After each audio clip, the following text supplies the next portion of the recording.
Salam anak-anak sekalian, apa kabarnya? Diharapkan dalam keadaan sehat selalu. Baik, materi kali ini, dalam video ini, tentang pembentukan pemerintahan awal Republik Indonesia. Nah, khususnya adalah materi sidang PPKI kedua yang berlangsung tanggal 19 Agustus 1945. Untuk lebih jelasnya, silakan simak videonya sampai selesai. Baik, materi ini adalah materi sejarah Indonesia kelas 11 kompetensi dasar 3.8 menganalisis peristiwa pembentukan pemerintahan awal Republik Indonesia dan maknanya bagi kehidupan kebangsaan Indonesia. Untuk tujuan pembelajarannya sendiri, menganalisis pembagian wilayah dan pembentukan departemen dan kabinet Republik Indonesia. Untuk materi pembelajaran, yang pertama pembagian wilayah Indonesia, dan yang kedua, pembentukan Departemen dan Kementerian Republik Indonesia. Baik anak-anak, sidang kedua PPKI. Waktu pelaksanaannya itu tanggal 19 Agustus 1945. Yang berikut, panitia kecil berperan dalam pembagian wilayah Republik Indonesia. Nah, panitia kecil ini sebenarnya apa? Jadi, panitia kecil ini adalah sebuah panitia atau yang dibentuk oleh Soekarno sebelum menutup sidang pertama PPKI pada 18 Agustus. Jadi, panitia kecil itu terdiri dari beberapa tokoh seperti Oto Iskandar-Dinata, Ahmad Subarjo, Iwa Kusuma Sumantri, Wiranata Kusuma, Samratulangi, dan I Gusti Ketut Puja. Nah, setelah dibentuk, maka mereka itu melaksanakan rapat secara terpisah sampai pada pukul 3 pagi. Nah, setelah melakukan rapat, maka yang memaparkan hasilnya adalah Oto Iskandar-Dinata. Nah, hasilnya kalian bisa perhatikan poin keempat. Itu Pulau Jawa dibagi menjadi 3 wilayah Mangkubumen atau setingkat provinsi, yakni Jawa Barat, Jawa Tengah, dan Jawa Timur. Yang berikut, wilayah bekas Kaigun Jepang atau Angkatan Laut Jepang dibagi menjadi 4 wilayah gubernemen atau provinsi, yang meliputi Sunda Kecil, Sulawesi, Kalimantan, dan Maluku. Nah, untuk Sunda Kecil sendiri terdiri dari Bali dan Nusa Tenggara. Kemudian yang berikut, wilayah Sumatera dijadikan satu provinsi menjadi Provinsi Sumatera. Dan juga ditetapkan pemimpin dari provinsi yang dibentuk tersebut.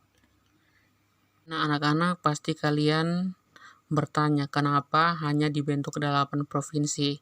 Nah, ternyata ada alasannya. Ini dikutip dari bukunya seorang ahli yang bernama Benedict Anderson.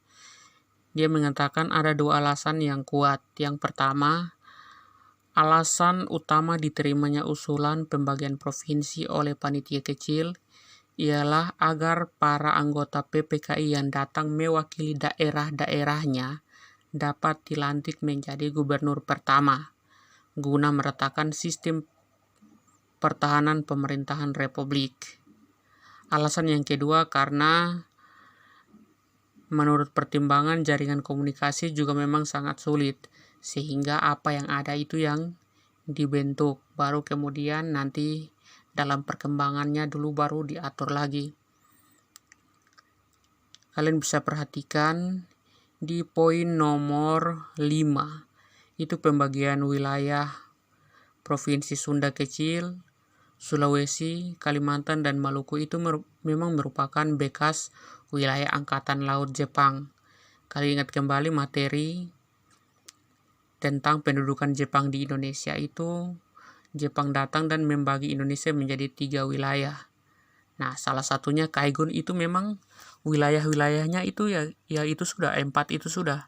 Sehingga untuk lebih mempermudah maka diikuti pola itu saja. Kira-kira seperti itu. Baik anak-anak bisa perhatikan pembagian 8 provinsi dan gubernurnya di awal kemerdekaan. Anak-anak bisa lihat peta yang ditampilkan. Kemudian di samping kanan gambar kedua itu adalah pemimpin dari setiap provinsi. Jadi kalian bisa perhatikan Sumatera gubernur pertamanya yaitu Teuku Muhammad Hasan, Jawa Barat Sutarjo Kartohadikusumo, Jawa Tengah Raden Panji Suroso, yang keempat Jawa Timur R.M. Suryo, yang kelima Sunda Kecil atau Nusa Tenggara itu dipimpin oleh I Gusti Ketut Puja, yang keenam Maluku itu Mr. Yohanes Latuharhari, yang kedelapan Sulawesi itu dipimpin oleh R.G.S.S.J. Ratulangi, dan yang kedelapan Kalimantan dipimpin oleh Pangeran Muhammad Nur.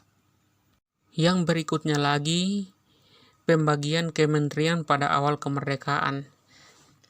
Jadi pada sidang kedua PPKI ini juga membentuk 12 kementerian.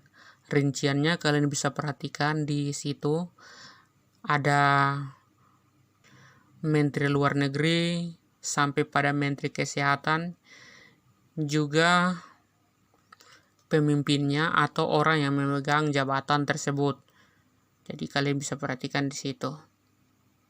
Yang berikutnya lagi pembentukan 4 menteri negara, 2 lembaga tertinggi negara, 1 sekretaris negara, dan 1 juru bicara negara.